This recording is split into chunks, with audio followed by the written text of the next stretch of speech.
Lanjutkan lagi ya pembahasan kita. Yang pertama nih, spesial ya, karena IHSG-nya potong bebek angsa. Jadi kita PP Universe dulu ya, kayak biasa ya, nggak tahu kenapa ya sahamnya lama banget naiknya ya. Nah, pertama kita bahas koin dulu ya kayak biasa teman-teman. Nah, koin hari ini rungkat king. Nah, koin ya pantau dulu lah. Ini jangan-jangan gocekan bandar lagi ya nih ya. Nah, candle-nya begini, besoknya nyungsep lagi. Selalu hati-hati teman-teman ya. Hati-hati, panjang sabar, sobat-sobat holder PP Universe ya. Ya kita lihat lah, pokoknya kan sebenarnya kita nggak bisa melawan tren ya. Dan ya kalau di technical tuh selalu digaungkan trend is your friend gitu kan. Jadi ya kalau trennya gimana ya jangan dilawan gitu kan. Ini sih area terakhirnya harusnya sih di sini udah kena ya. Bentar.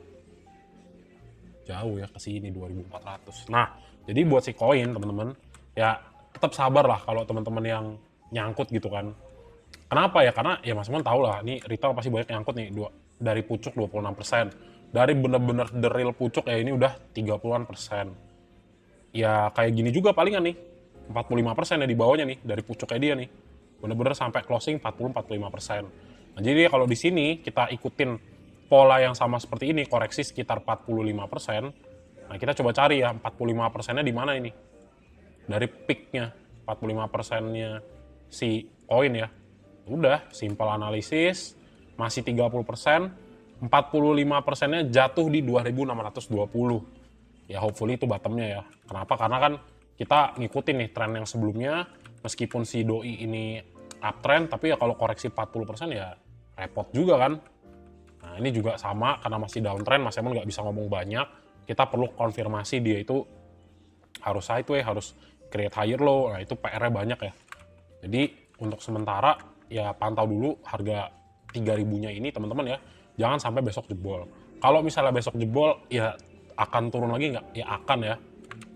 Sebenarnya sih ya sejujurnya kalau based on technical gitu ya, di sini kan kita ngeliat ada fair value gap ya, yang masih belum terisi. Jadi kalaupun besok turun sampai 2700-an ya harus teman-teman siap dengan resiko itu gitu ya. Nah terus apalagi ya palingan next penurunan lah seandainya teman-teman ngeliat 2990 ini ya atau 3000-nya ini jebol gitu kan. Ini next targetnya adalah ke 2790. Ya, another potential downside sekitar 7-8% gitu kan. Ya bisa nggak terjadi, tapi at least teman-teman tahu area ini ada potensi untuk di retesting gitu ya. Oh pakai ini aja deh 2830 gitu ya. Nah sekarang kita lihat nih di posisi ini apakah retailnya udah capek atau udah kosong. Tolak ukurnya gini, kalau misalnya retail memang bener-bener udah nggak beli semua, udah kapok di koin, ya menurutku barulah ini ada potensi naik gitu ya. Nah, jadi di sini kita cek untuk si koin ya. Nah, akhirnya koin ya diakum lagi dari tanggal 12 sampai tanggal 13. Tapi tanggal 13 sedikit ya, kita fokusnya adalah ini retail udah buang belum? Kalau retail belum buang agak susah teman-teman ya. Jadi kita balikin ke tanggal 13, udah mulai AK yang beli ya. XL-nya udah mulai menciut. Ya kalau menurutku sekali lagi di bawah turun untuk memastikan XL-nya bener-bener kegerus ke bawah ya masih bisa.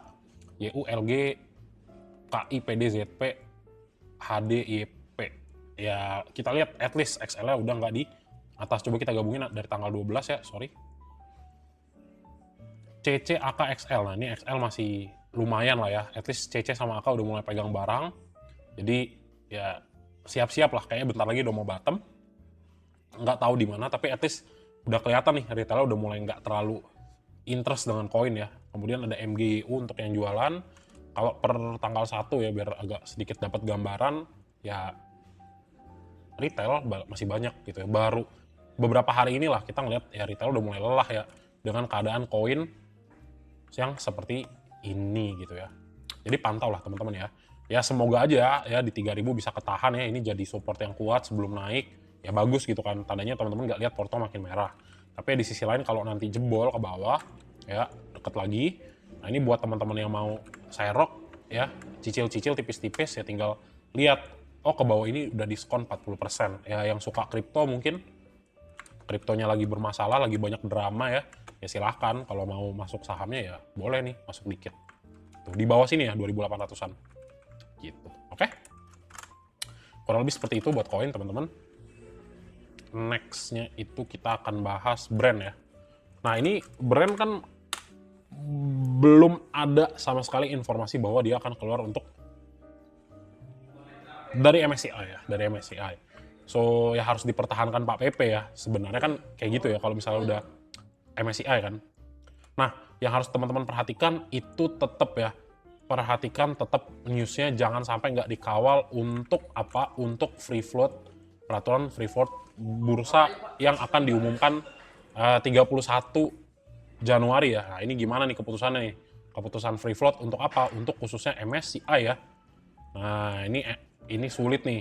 Kenapa? Berarti kalau MSCI ini membutuhkan free float yang lebih banyak, teman-teman ya, ataupun peraturan bursa free float-nya dipertinggi, ya mungkin saham-saham Pak PP akan lebih banyak yang dibuang barang dulu ya. Pak PP pindah-pindahin barang dulu lah, kurang lebih begitu ya. Itu aja sih pesanku sih buat saham-saham Pak PP yang lain. Makanya ya saran dari Mas Emon buat teman-teman yang drawdown-nya jauh banget, ditunggu dulu ya, pelan-pelan, jangan langsung average down. Bener-bener ketika udah mulai stabil dianya baru coba averaging down gitu kan. Nah kalau di brand ya emang kerasa lah ya kocokannya nih. Ini kayaknya potensi udah ada mau pembalikan lagi ya ke 9.250 buat si brandnya. Udah kocar-kacir lah ya kita dibolak-balikin di sini ya. Tapi tetap ya untuk 8.800 9.000-nya masih kuat lah.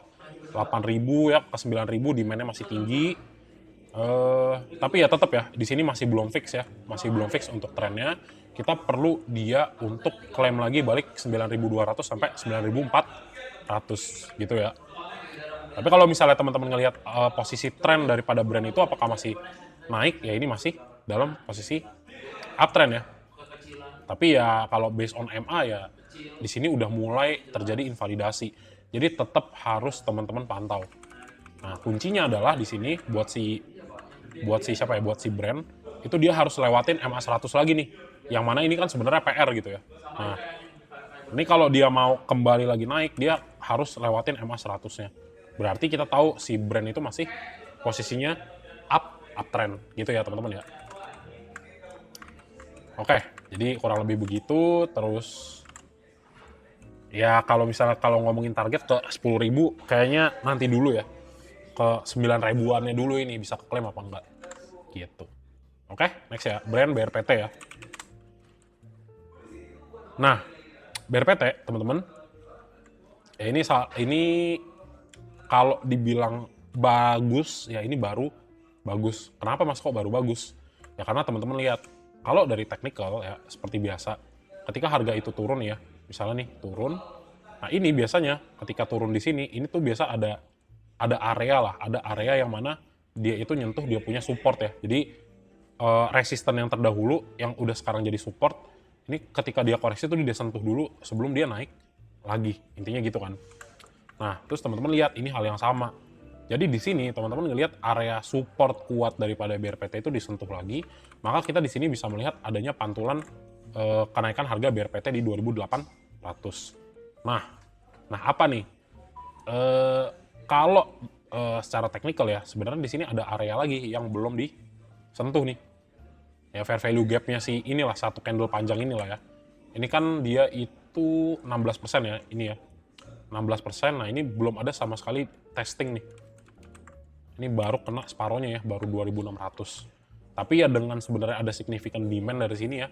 2 hari berturut-turut ya dipantau lah. Kalau misalnya yang namanya BRPT itu bisa bertahan di atas 2.800 ya kita bisa ngeliat nih, oh ada potensi nih untuk balik badan ya, untuk kembali lagi naik ke atas. Itu aja. Gitu sih. Sama kita lihat dulu ya. Kalau dari momentum ya belum lah ini teman-teman ya. Masih oversold ya bagus gak? Ya kalau dilihat udah koreksi ya bagus berarti ya. Intinya gitu. Oh, ini udah bagus nih. Setupnya udah jatuh dalam ya. Kalau dari pucuk benar-benar pucuk ya udah sekitar 40-an %. Kalau dari previous high 15 Desember juga udah 30-an %. Ini kayak udah ke diskon gitu lah ya. Tinggal dicek untuk foreign flow-nya aja nih. Ini udah mulai akum nggak? Oh, ternyata udah mulai akum nih. Wah, roman-romannya mulai nih. Gitu ya, mulai berpotensi untuk diangkat kembali gitu kan. Jadi ya, apakah bisa naik? Ya, we'll see besok ya. Kalau di sini memang benar-benar demand-nya sangat bagus, kayak tercermin, mungkin ya di sini nggak tercermin lah, baru hari ini ya benar-benar asingnya gede. Ya mungkin di sini akan bisa klaim nih 2.800 gitu. Itu aja sih dulu. Tapi kalau ternyata nggak bisa gimana mas? Ya udah, next supportnya benar-benar di 2.680 gitu ya. Gue minus 11% hold, iya hold aja ya. Kalau sebenarnya kalau saham Pak PP sih ada future nggak ada. Tapi itu tadi kalau teman-teman masuknya memang terlalu tinggi ya itu salah satu resiko lah yang harus dihadapi gitu ya.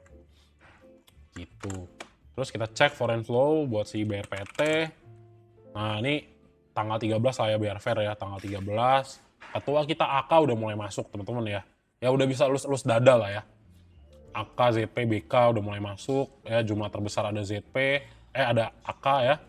Kakaknya Buang Barang, Mamang Guyur, YP, XL, Kang Guyur CP, YU, oke lah. Gitu ya. Yang penting kita lihat ada ketua-ketua kita masuk nih, 3 ini. Begitu. Oke, lanjut ya. Dah, gitu aja buat BRPT. Next kuy, Petro ya, Petro. Ini Petro juga mau, katanya sih mau MSCI Global Standard ya. Ya makanya akhirnya dibawa lagi nih ke atas ya. Nanti ini tak matiin dulu. Nah, ini kayaknya kerespon ya 11.200 ya. Respon, pantau-pantau terus teman-teman. Sebenarnya sih selama dia nggak pernah close di atas 11 di bawah, nggak pernah closing di bawah 11.200 sebenarnya ya relatif oke lah. Gitu kan. Ya meskipun agak tragis ya, ini jujur nih agak tragis ya, turun 6% ya, bantingannya sampai mau ARB ya, gitu. Jadi, nah ini Mas Emon nggak tahu apakah teman-teman sudah punya barang apa belum. Jadi kalau misalnya kita mau clearkan gitu ya, kita mau lihat sebenarnya based on closing price si Petro itu seperti apa biar teman-teman dapat gambarannya untuk pergerakan harga. Jadi sebenarnya kan 11.000 itu kita ambil sebagai area resisten ya, previous resistennya. Jadi sebenarnya teman-teman, waktu dia turun ke bawah ini, ya ini kayak nggak ada, karena ini shadow candle gitu ya. Jadi cuma bayangan doang. Nah, kalau closingnya di bawah di atas, jadi sebenarnya ya 11.200 ini ya memang termasuk area support yang kuat gitu. Karena ini 2 hari berturut-turut ada shadow kan. Nah, tapi ternyata ya nggak direspon. Jadi kita bisa asumsikan bahwa 11.200 ini memang adalah area support yang kuat. Tapi ya ini ya, volatility-nya sangat tinggi. Gitu. Jadi ya kungfunya lah ya, berbahaya sekali ya. Agak sedikit dibanting meskipun hari ini posisi closingnya adalah plus 22,2%. Jadi as long as closing candle daripada Petro itu tetap ada di atas 11.200 ya menurut Mas Emon ini masih bullish buat Petro. Apalagi Petro kan kandidat ya untuk MSCI Global Standard ya, Global Standard Index. Gitu. Jadi masih ada lah potensi buat naik ya. Jadi kalau yang agak nyangkut-nyangkut ya di atas hold aja teman-teman. Sama yang dapat barang di bawah banget yang nggak tahu siapa ya, but congrats ya, dapat di bawah banget ya. Gitu. Oke. Lanjut ya. Petro udah, oh ya ini belum ya, foreign flow-nya Petro itu, wah gila ya, 100M ya masuknya ya, 99M ya, gokil ya, mantep. Wah ini juga akum terus ya, tapi rese ya, dia kagak kemana-mana ini bentar nih, 9 Januari mana, 9 Januari masuk 18M, banting terus naik lagi, ya oke lah teman-teman lah ya, masih ada lah potensi naik ya. Ini mirip-mirip Raja Ratu sebenarnya Petro ya. Petro YU HP, nah HP masuk ya, HP masuk teman-teman ya, tanggal 13 Petro ya. Ada ketua kita si AK, oke nice banget, ada YU, ada BB, ada TP, Buang Barang, ada AJET, LG, RFPD, menarik. Retail, kita fokus pada retail coba ya. Retail, oh ini internet goyang ya. Wah internet goyang, bentar. Wait guys, internet Mas Emon goyang ya.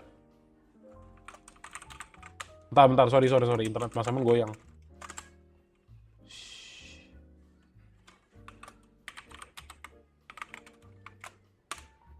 Oke. Suara masuk gak sih? Oke, aman ya. Bentar.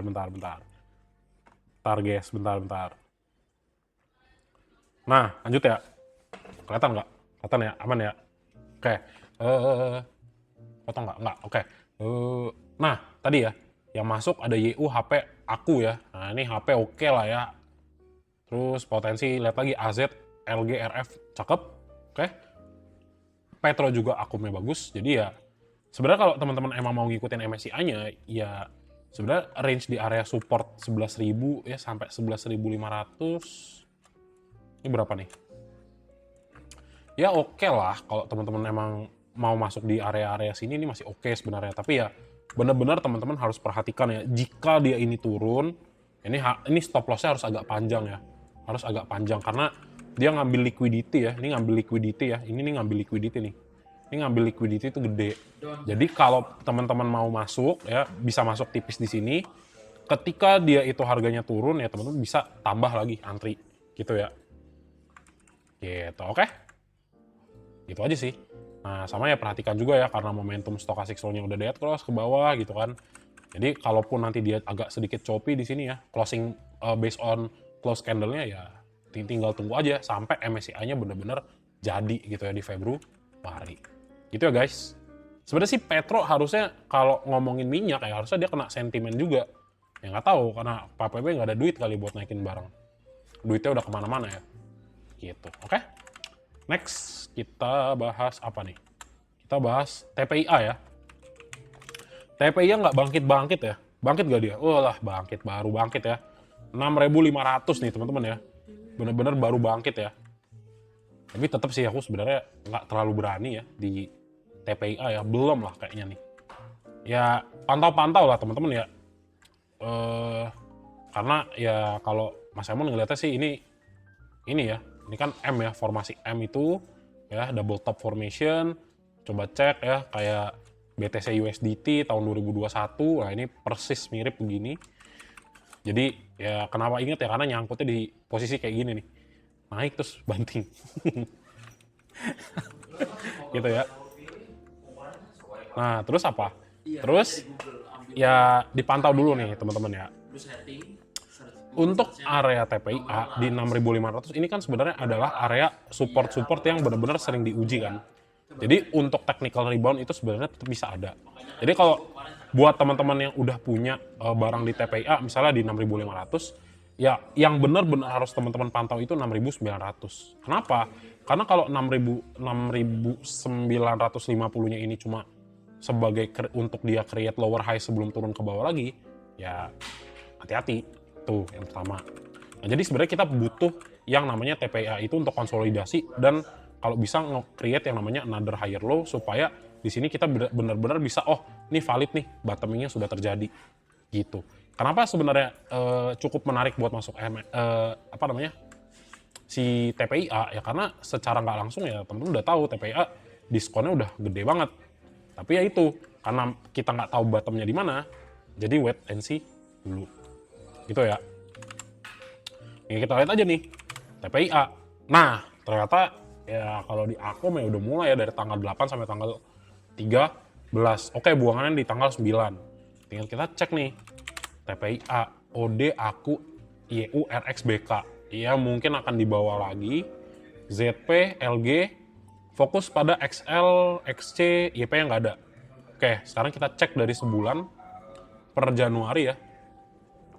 YU, YP, oke, YU, YP, OD, SQ, BQ, RX, KZ, XC, buang barang ada ZP, CC, PP, AZ. TPIA nggak ada retail ya berarti ya. Tipis lah retailnya ini. Tapi ya itu tadi, paling cuma YP, XL. Udah kecil lah teman-teman ya. Tapi ya ini tadi nih, kita nggak tahu dia itu udah mau diangkut atau belum ya. Ups. Gitu aja sih. Jadi wait and see teman-teman ya. At least teman-teman udah tahu ini udah mulai bottom, terus ya baru bener-bener rajin ngumpulin barang itu asingnya Akum ya. Itu dari tanggal 19 Desember juga enggak, ya baru inilah ya. Baru awal tahun inilah teman-teman ngelihat di sini ya. Gitu. Kalau dari dibilang ya momentum oversold ya. Tapi ya pantau lagi nih. Ini oversold juga di sini oversold kagak naik. Ini naik juga sebatas naik doang, habis itu jebol lagi. Intinya tuh sebenarnya oversold udah ngasih tahu ya ini udah jenuh banget jual. Tapi ya secara teknikal ya kita perlu konfirmasi apakah si bro ini benar-benar mau berubah karakternya dari downtrend menjadi trend. Gitu ya. Oke, pantau dulu teman-teman. Nextnya kita bahas SSIA ya. Nah, untuk SSIA, nah ini sebenarnya gini. Kalau dari pola ya di sini ya, ini kan udah create sebenarnya di sini kan ini ya, ini kan udah lower low ya. Nah terus waktu dia naik di sini, terus ini create lower high. Nah di sini sebenarnya kita udah bisa lihat area ini tuh adalah udah jadi higher low. Nah ini teman-teman kita sebenarnya kalau makin lama dia itu konsolidasi ya, Mas Emon taruh area ini ya. Nih. Misalnya 1760. Semakin lama SSIA bisa bertahan di area ini teman-teman ya. Terus naik. Nah kita nanti butuh apa? Kita butuh nanti satu konfirmasi yang untuk melihat si TPIA naik itu adalah wait 900 ya. Nah ini ya sini. Ini coba ya 1900. Nah jadi nanti kita tinggal lihat gongnya adalah ya ketika dia tembus breakout dari 1900. Inilah konfirmasi bahwa si yang namanya SSIA itu udah complete change of character ya. Si OC ya, udah change of character nih. Kalau benar-benar bisa lewatin 1900. Tapi selama ini masih belum bisa lewat ya tandanya belum selesai untuk ngumpulin barang. Gitu teman-teman ya. Itu. Kalau dari momentum bagus gak? Ya lumayan nih. Sini ya. Nah, masih naik lah. Ya kalau dari MA mungkin agak susah ya. Nah, ini MA menarik. Oke. MA fokus pada MA 100. Ini mendekati breakout, teman-teman. Ini mendekati breakout. Kalau MA 100-nya berhasil ketembus dengan posisi yang strong gitu ya, candle kuat, ini ada potensi untuk naik lagi ke atas. Gitu ya. Ya intinya gitulah. Udah mendekati ya. Kalau misalnya memang, ya katanya BI mau turunin suku bunga ya. Ya ada impact juga lah kalau suku bunga turun kan. Gitu. Gitu ya. Ya bisa lah teman-teman pantau-pantau, kalaupun misalnya coba masuk untuk area invalidasi atau stop loss-nya teman-teman itu bisa dipakai di ya harga 1.700 ya seandainya di sini turun ya dan ya something happen dengan IHSG, udah jangan lupa bikin stop loss-nya karena lumayan nih kalau nyangkut kalau misalnya turun ya kalau misalnya dikasih 1.600 kenapa enggak gitu ya. Gitu, oke. Kalau lagi downtrend MA 100 enggak sih, MA 100 itu intinya tuh penting karena gini. Ya MA itu kan berarti moving average kan, berarti rata-rata. Nah, kalau rata-rata 100 hari itu berarti tinggal dibagi bagi 20 ya. Ini kan berarti rata-rata 5 bulan. Kenapa 20 hari? Ya karena kan bursa kerjanya cuma 5 hari gitu. Jadi ya kalau dia ada di bawah harga rata-rata 5 bulan ya berarti kan downtrend gitu kan. Gitu aja teman-teman. Simpelnya gitu. Oke, next lagi ya, NRCA. Nah, sebenarnya dulu kenapa Mas Emon nggak mau bahas NRCA? Ya waktu di sini lah ya, waktu di November. Karena di sini candle-nya belum kebuka gitu. Ya candle kebuka itu artinya apa? Ya candle-nya tuh belum retail friendly lah teman-teman ya. Body candle-nya tuh masih tipis-tipis, jadi sebenarnya teman-teman lebih gampang kena cele lah ya, lebih gampang kesleo di situ. Jadi itu sebabnya Mas Emon nggak mau bahas terlalu yang gimana-gimana. Nah, berikutnya untuk si yang namanya NRCA ya bentar ini sebenarnya tak bisa. Bentar ya, coba dilihat dulu ini strong nggak areanya ya. 1120 ya, ini fake. Kalau misalnya tak tarik di sini agak-agak kurang ya. Berarti ini ngambil satunya di mana ya? Bentar. Kita coba lihat line chart. Inilah, oke lah, make sense lah. Nah, ini yang menarik gini teman-teman. Kalau dia itu secara teknikal tuh sebenarnya untuk pergerakan harga di sini ya. Ini kan adalah area resisten yang sebelumnya itu udah ditembus. Jadi ini area support nih. Nah, sekarang area itu disentuh lagi. Sebenarnya ini mendekati ya, kalau memang sahamnya beneran bagus, ini mendekati area rebound. Ya, jadi tetap ada potensi untuk di sini rebound, tapi di sisi lain kalau misalnya ini ternyata belum bisa jadi area support yang kuat, ini bisa turun dulu baru naik. Gitu skenarionya ya. Nah, simpelnya ya tinggal nanti teman-teman cek. Dari pucuknya 2100 ini udah turun berapa? Oh, udah 48%. Ingat aja, ini nggak pasti ya, tapi cara simpelnya gini, saya kalau mau cari sepatu ya, at least misalnya diskon lah 50% gitu ya, biar untung kan. Toh juga kita sabar nunggunya sepatunya belum rusak. Sama juga kayak saham ya, saham bagus kalau misalnya udah ketinggian ya udah jangan dulu. Biasanya retracement itu terjadi di 50% ke bawah. Mas, tapi nanti harganya di bawah lagi turun ke 60%. Bagus gak? Ya bagus, teman-teman dapat harga diskon lebih bawah. Intinya apa? Jadi teman-teman sudah tahu gitu, oh saham ini udah koreksi 60%, berarti saya tahu di atas ada yang nyangkut. Jadi udah di bawah banget baru teman-teman masuk gitu ya. Oke, itu intermezzo aja. Jadi buat di sini NRCA ya, di sini kalau dari structure nih udah lewat ya. Nih, ya udah lewat ini si 1425. Nah, next targetnya di mana? Ya kalau secara teknikal ya. Ini kayak panjang banget ya. Nah, ini ya. Nah, ini bisa nih jadi next targetnya ya. Seandainya turunnya agak jauh di 99.10. Nah, tapi coba kita cek area pentingnya ya. Area ini agak lama ya, soalnya 68 udah lewat, oke. 68 berarti antara 0,7 ya, 0,7 mana? 0,7. 0,7. Pas banget ya di 1000 ya berarti ya. Ya ini angka ini aja lah teman-teman ya. 1000 ya, 1000 pas sebagai angka ini ya, angka psikologis lah. Jadi kalau nanti teman-teman ngelihat 1000 ini NRCA belum ada yang namanya technical rebound, ada potensi untuk turun lagi ke harga 1000 ya. Gitu. Nah, kalau dari momentum apakah udah cakep? Ya ini udah lumayan cakep. Karena teman-teman ngelihat nih, di sini posisinya stochastic slow-nya udah oversold. Gitu ya. Tinggal kita cek nih secara foreign flow gimana gitu kan. Nah, NRCA sebenarnya masih mayoritas itu masih buangan gitu kan. Masih outflow. Nah, ini benar-benar baru masuk ya tanggal 13 doang. Nah, ini nanti tinggal dipantau lah. Kalau misalnya asing yang makin lama makin mulai masuk, yaitu yang menarik gitu ya. Ya semoga aja nggak terlalu agresif dalam artian ya langsung naik begitu ya. Tapi bisa dibawa sideways dulu, jadi teman-teman dikasih kesempatan masuk untuk masuk di harga bottomnya daripada si NRCA gitu ya. Jadi ya satu lagi lah areanya ya yang harus teman-teman perhatikan. Seandainya 1200 nggak kuat buat nahan penurunan harganya atau tidak terjadi rebound, ada potensi satu lagi ya, turun ke harga 1000. Itu ya teman-teman ya. Itu untuk NRCA. Soalnya nih last buat retracement areanya ya di situ ya. 0,7 lah. Nih pas banget 1000. Gitu. Itu ya. Coba kita lihat ya broker transaction untuk NRCA. Ya dari tanggal 1 sampai 13 ya XL masih ada ya. XL masih relatif gede. Terus teman-teman lihat AZ, YU, MG sama ZP dan YP ya udah mulai buang lah. Tapi ya pantau lagi teman-teman ya. Coba kita cek seminggu terakhir. Nah masih ada XL ya. Jadi tunggu dulu ya. Jadi dari Senin sampai hari ini masih ada XL ya. Masih ada XL, IN, XC, YP-nya ada nggak? YU, MG ya. YU Mamang Guyur masih buang. Coba cek bener-bener tanggal hari ini.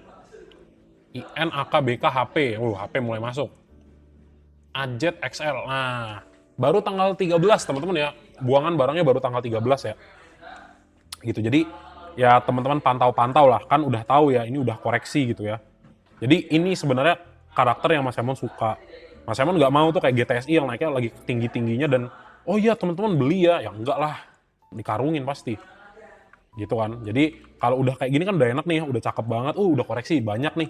Jadi resikonya teman-teman juga kecil. Kenapa?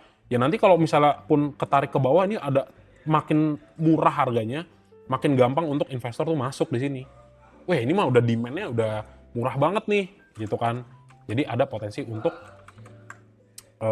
lebih mudah lah untuk demand itu masuk kan. Makanya resikonya akan jauh lebih kecil ketika teman-teman masuk harga sahamnya udah agak di bawah. Sama paling nggak ya satu lagi ya, sorry agak kelupaan. Nah nih, perhatikan area berapa nih. Ini range area itu berapa ya? 825 ya, ini 825 ada gap.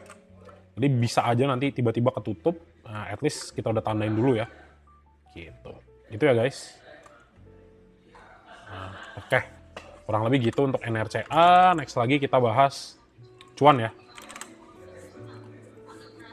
Nah, untuk cuan, apakah betul ya dia udah, ini kayaknya dari kayaknya waktu itu ya, ini gapnya nggak mau ditutup nih.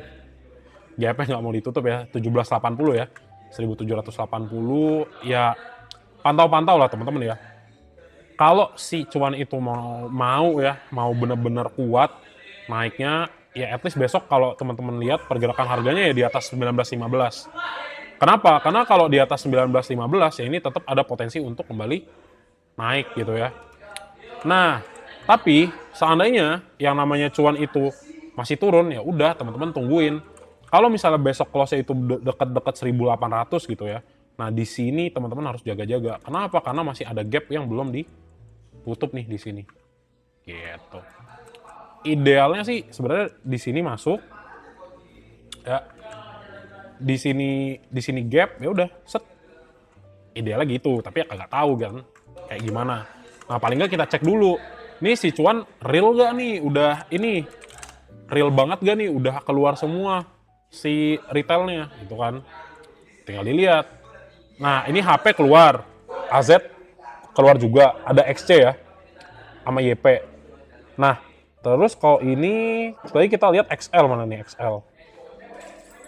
Nah, XL masuknya udah mulai sedikit ya. XL udah mulai dikit.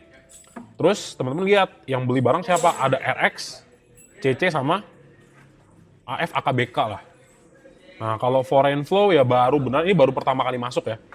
Ini baru pertama kali masuk. Jadi wait and see dulu, buangannya di tanggal 12 tuh baru tinggi-tingginya ya. Jadi semisalnya teman-teman ngelihat yang namanya technical rebound di sini, hati-hati dicek dulu. Ini kira-kira asing yang masuk apa enggak. Kalau di sini kagak ada asingnya, oh siap-siap nih. Sekali lagi dibawa turun. Gitu ya. Gitu aja sih intinya. Tapi ya kalau misalnya teman-teman belum punya cuan dan pengen cicil cuan ya bisa-bisa aja nih masuknya di area sini. Karena ya balik lagi teman-teman cek dari atas sampai bawah turunnya udah sekitar 37% something. Oh, masih NRCA ya, sorry. Oke lah ini ya. Udah dua kali ya, udah dua kali ya. Udah dua kali lah ya. Inflow-nya 30M sama 20M kan.